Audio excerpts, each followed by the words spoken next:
بچه اینم محیط داخلیشه، فوق العاده تمیزن. اینجا هم غذاها رو این آقای خوشرو برامون آوردن. خیلی ممنونم، مرسی. بعد فوق العاده تمیز هستن. بچه ها قیمتشون تقریبا همیناست که میبینید. غذای ما هم اومد، ممنون، مرسی. بچه حجم غذاش هم زیاده. من دلم خواست جوجه با استخون بگیرم، اشکان کوبیده برای خودش سفارش داد.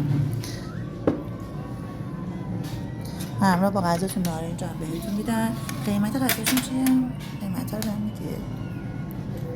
قیمت کوبیده رو بهم میگی؟ 200 تومانه. 200؟ جوجه چی؟ کوبیده پرسی چنده چلو کوبیده؟ آره. جوجه با استخون هم همون قیمت 170. جوجه با استخونشونه، کوبیده شون هم 180 تومنه بچه ها.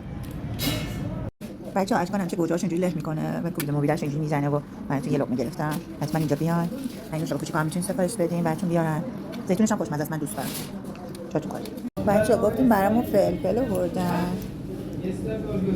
یه سری اومدیم اینجا فلفل برامون آورد، نتونستیم، انقدر تون بود حتی یه تیکه کوچیک‌تر از اینم نتونستیم دو تایی بخوریم. این سری اومده میگه این فلفلا دیگه شیرینه بخورید. اشکان میگه این کباب سر چاها این آقا قبلا برای خیابون ستارخان راسته اون ضبط و باند و اینا میفروشن، درسته؟ اونجا بودن، الان اومدن اینجا تو خیابون شادمهر. یعنی چندی ساله که اومدن توی خیابون شادمهر و تجربه کارشون زیاد هستش.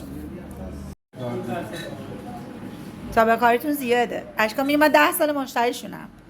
10 سال اشکان مشتریتونه. ما هم که 2 سال داریم میایم، میگه خیلی خوشمزه است غذاتون. دستتون درد نکنه. با برادرتون بودین قبلا، درسته؟ الان ایشون کجاست رستورانش؟ امیرکبیر.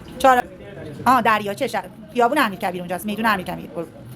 دریاچه چیتگر میشه شهرک یه سرش هم میخوره همت. درسته؟ چی اسم رستورانشون؟ حاج حسین کبابی. اونجا هم میریم دیگه. اونا فقط کباب دارن؟ همه چی دارن، کباب و جوجه. شما دیگه به جز کباب دیگه چی دارین؟ کوبیده و جوجه و اسپون و بالوکت. بالوکت. حلیم هم که نوشتن روزای جمعه دارن. حلیمتون کیلو چنده؟ کیلو 100 تومن. حلیمتون هم